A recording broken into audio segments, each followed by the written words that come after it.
What's up, good people?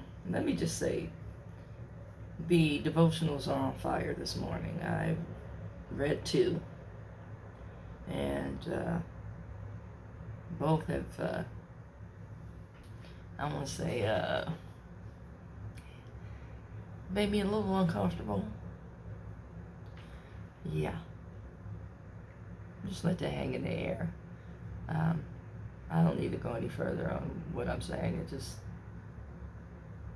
they made me a little uncomfortable. This one, especially. The false comfort of self-pity. Now, some of you may be too young to know about the Bob Newhart show, but there was a character on this show, Mr. Carlin. He was the personification of Eeyore. You know how Eeyore meant well, but he always saw or always had a pessimistic view of everything. That was Mr. Carlin. He indulged in self-pity. And there was this one scene where he was telling Bob Newhart, who was a psychiatrist, that no one liked him. And he was sharing that he had a birthday party, and the only person that showed up was his hamster. And the line was, he looked really stupid in that little hat. Yeah. Some of us look really stupid in those little hats of, I want to say, self-pity. You know, and if you think about a birthday hat, it's cone-shaped, and, you know, it's the same shape as many cartoon drawings that have a dunce cap. You know, it had a point to kind of signify a pointed head.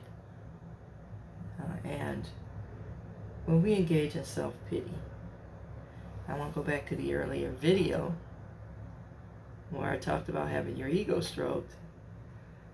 Self-pity comes about from not having that happen to the extent that we feel that it should. Amen. Self-pity comes from a sense of entitlement and a sense of pride. Saul pursued David based on, I want to say, pride and self-pity. You insulted me. I'm mad. I look bad before the people. I must get even.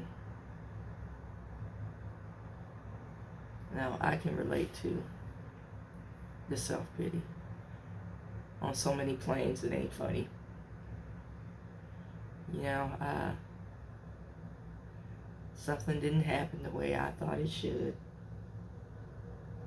And I moped and I mourned. And I mope and I mourn. And then I tell myself, you know, that hood mentality, I'm going to be alright, I'm a soldier.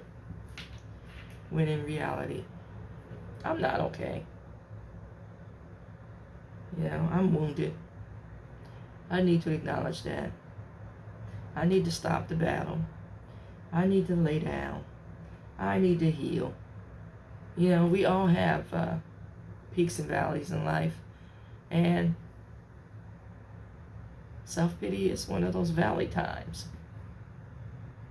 And sometimes we find comfort in the woe is me vapors kind of a mentality, because some people are going to rush to our aid.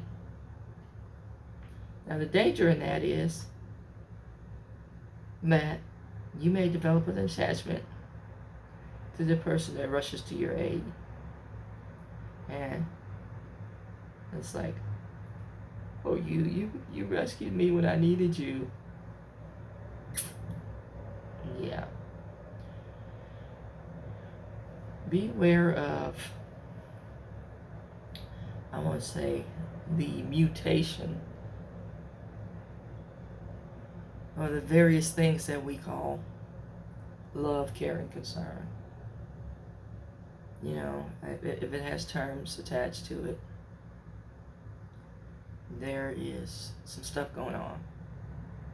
Let me just get into the reading though. Self-pity is one of those most unhappy and consuming defects that we know. It is the bar to all spiritual progress and can cut off all effective communication with our fellows because of its inordinate demands for attention and sympathy. Let that sink in. The I don't need nobody or nothing, but come see about me. You know, girl down, girl in distress. And then when I'm feeling better about myself, I don't need nobody or nothing. It said, push me, pull you. And again, it's a mutation of what we call, or what should be love. It's a mutation of 1 Corinthians 13. It's the man, reasonable facsimile.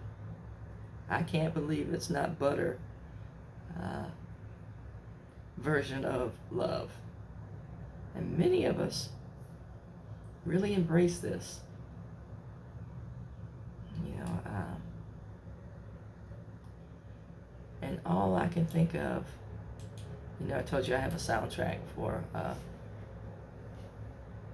almost everything in life. This reminds me of the song Make Up to Break Up. Again, we go from situation to situation to situation to situation, and we never address the behavior that got us in this situation. Amen. Think about the song, and then think about where you are on this spectrum, and ask yourself, am I indulging in that terminal uniqueness, that I don't need anybody mentality? And does that lead to self-pity and, I want to say, mutated attachments? Let that sit. Marinate on that.